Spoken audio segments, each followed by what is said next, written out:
Olá, você aluno do Centro Universitário Salesiano de São Paulo, Unisal. Meu nome é Ronald Oliveira, sou salesiano de Dom Bosco e falo diretamente com você, aluno da extensão universitária de vulnerabilidades juvenis.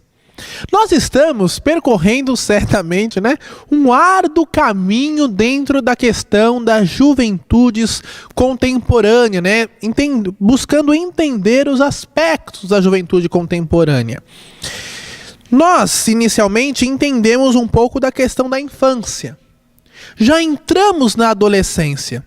E agora, nós vamos trabalhar instintivamente a questão dos modelos, dos modos de compreender a adolescência na nossa realidade. Só que essa é uma aula um pouco mais, como eu posso dizer, ela é um pouco mais profunda, Então, como ela é maior, eu vou precisar dividir essa aula, Então, assim, não se percam. Qualquer coisa, me liguem, mandem mensagem, e-mail, sinal de fumaça. O importante é que você compreenda, você entenda, a fim de realizar, no final das contas, um bom acompanhamento com os nossos jovens vulneráveis. Vejam só, para que a gente possa entender a juventude, primeiro que quando a gente fala de adolescência, isso é um termo muito complexo. E nas mais variadas áreas há-se um conceito. E mesmo diante das mais variadas áreas, o termo ele não se esgota. Por quê? O ser adolescente está em constante transformação. Justamente porque o ser pessoa está em constante transformação. Isso também porque o adolescente, como eu disse lá na primeira aula, na aula introdutória, que é um ser em questionamento. Se eu me questiono, eu paro para pensar, raciocino, me coloco numa posição questionadora, a fim de me posicionar por isso ou por aquilo, Agora, no Brasil, a adolescência, ela entra de acordo com alguns critérios adotados. Primeiro, pelo Estatuto da Criança e Adolescente, o ECA, que é do período de vida que vai dos 12 aos 18 anos incompletos, mas para a OMS, que é a Organização Mundial da Saúde, como a gente pode ver aqui nas informações, existe a divisão em 3 fases, A adolescência inicial, ou a pré-adolescência, dos 10 aos 14 anos, a adolescência dos 15 aos 19, incompletos, e a juventude dos 15 aos 24 anos, E aí, existem também outras pesquisas que vão dizer que o jovem é dos 15 aos 29 anos, Agora, vou pedir para focar ali no nosso slide, porque isso aqui precisa ficar muito claro, porque se trata diretamente dos nossos entendimentos enquanto organização social, Olha lá. Os critérios etários e cronológicos, como adotados pelo ECA ou pela Organização Mundial da Saúde, embora insuficientes para se compreender a integralidade da adolescência, porque, como eu disse inicialmente, não se esgota, são importantes para subsidiar várias ações sociais e decisões legais em favor dos direitos dos adolescentes, Então, a nossa sociedade tem vários exemplos de legislações e ações balizadas por critérios etários. Vamos lá, alguns exemplos. O Estatuto da Juventude, que considera jovens as pessoas entre 15 e 29 anos. Lembra que eu falava isso agora há pouquinho? O Estatuto do Idoso, que define. É ruim quando a gente define. Não gosto dessa palavra definir, Eu acho que é muito complicado nós usarmos hoje. Mas se eles utilizam, vamos lá. Que define idoso a pessoa maior de 60 anos, O voto facultativo para os adolescentes entre 16 a 18 e para os idosos acima de 70. O trabalho na condição de aprendiz, o jovem aprendiz, e com contrato de aprendizagem para os adolescentes e jovens entre 14 e 24.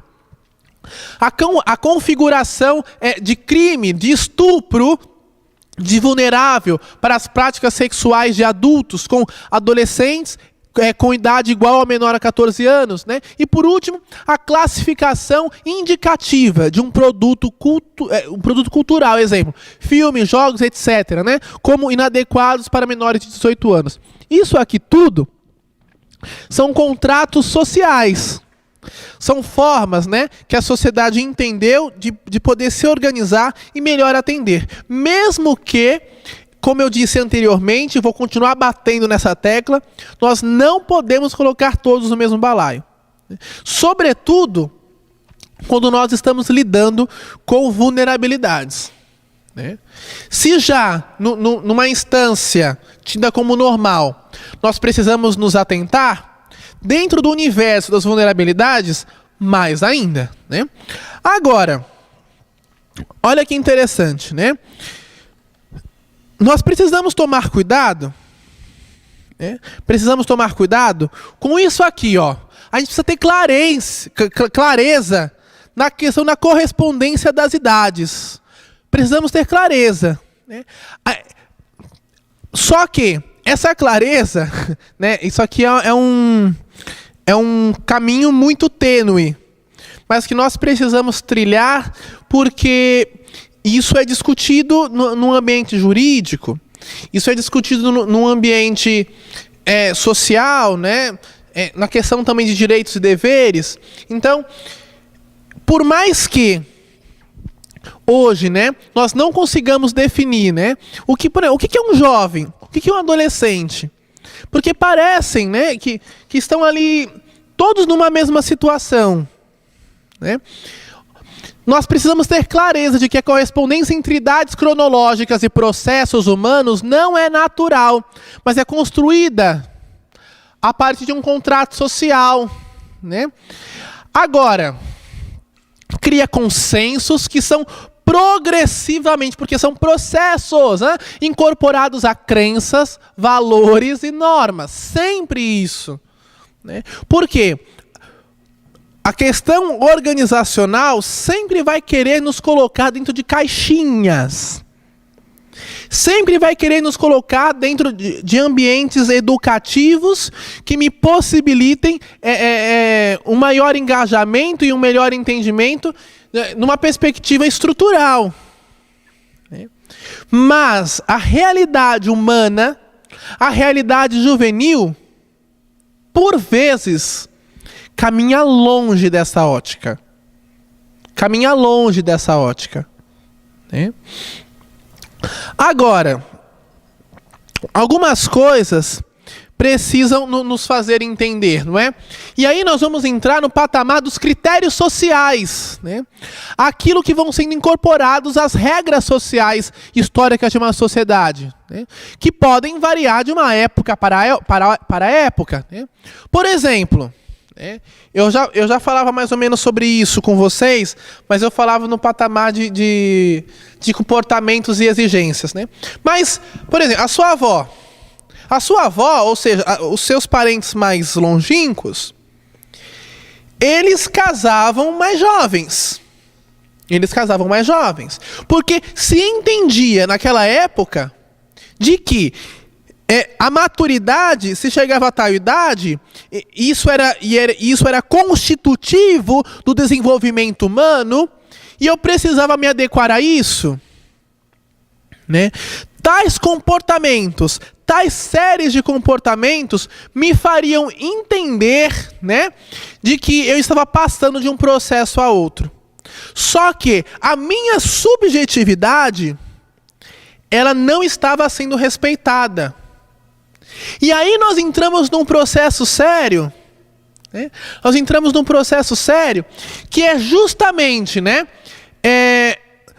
quando acontecem as rupturas através dos ritos, dos símbolos, que são tão comuns até hoje na nossa realidade social, são tão comuns na nossa diretiva, e que nos obrigam a dar saltos, que nem sempre são saltos de qualidade, nem sempre são saltos qualitativos, mas que se fazem necessários porque eu preciso responder a uma determinada situação, a uma determinada regra, a uma determinada norma. E isso faz com que o meu ser sujeito ele seja violado, que a minha subjetividade seja sequestrada. E eu não estou entrando num patamar de egocentrismo. Eu não estou entrando num patamar de autorrealização do ser. Não, mas eu estou falando e relembrando que cada ser humano é ser humano. E por mais que nós temos uma base organizacional, nós não podemos, né? Tem aquela música, a ferro e fogo não dá mesmo. Não dá a ferro e fogo as coisas. Porque cada ser humano é cada ser humano. Cada ser humano possui a sua experiência, os seus traumas, os seus sentimentos. Nós precisamos tomar cuidado. Porque senão, né? Senão nós nos tornamos doutores da lei, fariseus, controladores da vida dos outros. Estou quase fazendo uma homilia de novo, né? Mas nós precisamos tomar cuidado com isso. Porque senão nós não respeitamos o processo subjetivo do outro. Né? Aí o que acontece? Quando eu sou obrigado, né? Eu sou obrigado a passar por um processo ritual no qual eu, neurologicamente, emocionalmente, psicologicamente, né, fisicamente, não estou preparado, acontece ali praticamente um estupro da subjetividade. E aí, por exemplo, eu já falei sobre isso em algumas aulas passadas, mas é o que acontece com os processos das crianças adultizadas. Nós olhamos para as crianças e elas são mini adultos. Nós olhamos para as crianças e só falta, assim, ter terno e gravata e ir para reuniões corporativas.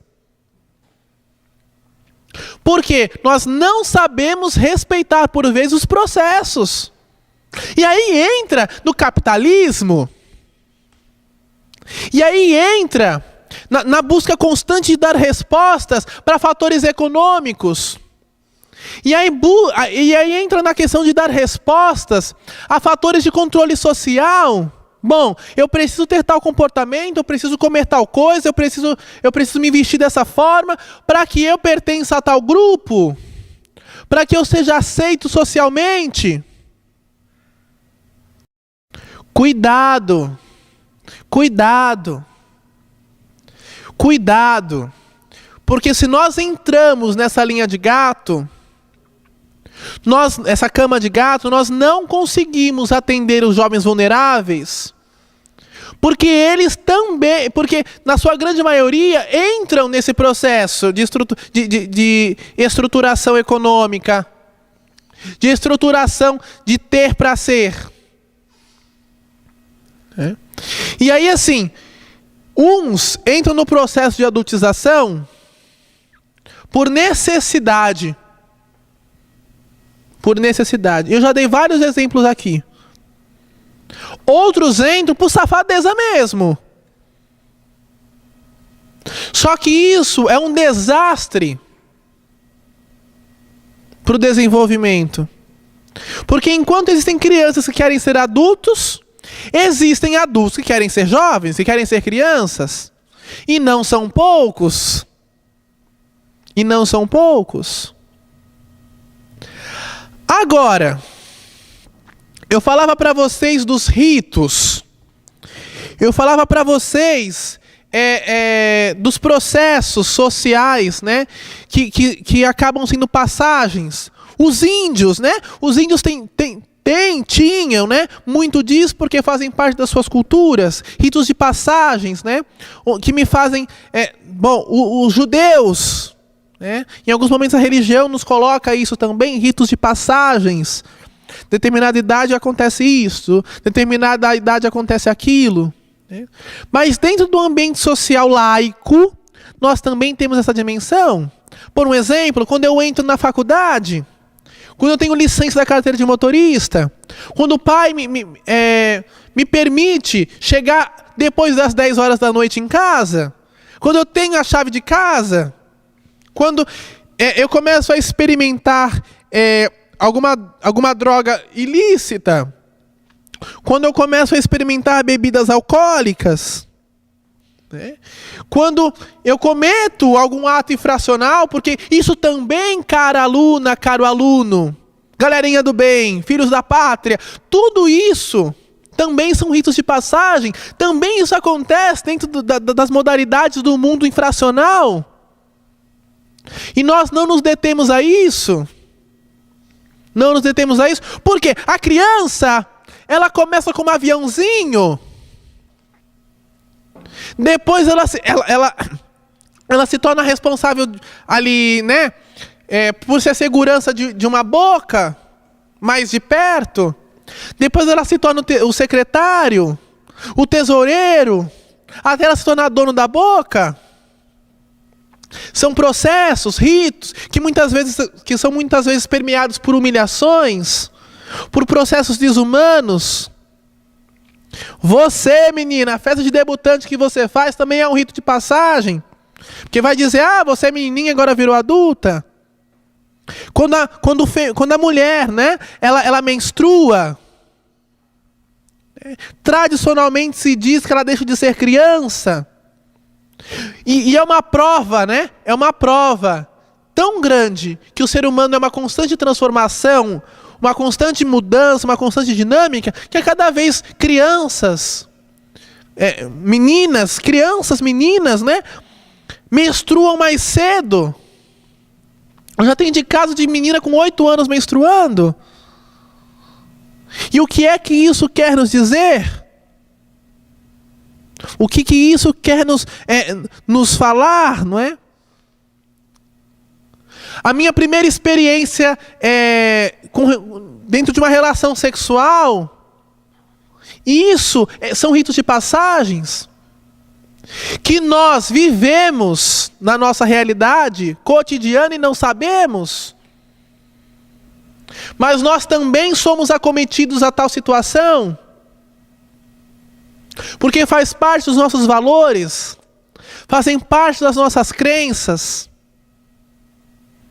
fazem parte da nossa estrutura de comportamento. E aí, nós entramos num patamar, né? A gente foca no mais uma atenção, né? É interessante notar que quanto mais complexas e heterogêneas forem as sociedades, mais difícil é de entender a juventude. Mais difícil é de se compreender a adolescência, porque elas estão acopladas a essa questão da heterogeneidade. Elas estão acopladas a essa questão das multifacetas. Agora, não se consegue trabalhar com juventude, não se consegue trabalhar com adolescência, sobretudo em estado de vulnerabilidade, sobretudo em estado de atos infracionais, né? Se nós não nos atentarmos à possibilidade de emprego na cidade, a questão própria de estimativa de vida, a questão educacional, a questão cultural. Se nós não nos atentarmos a isso, corre o risco de nós falarmos a massas e não falarmos a ninguém. Falarmos a massas e não tocarmos quem precisa ser tocado.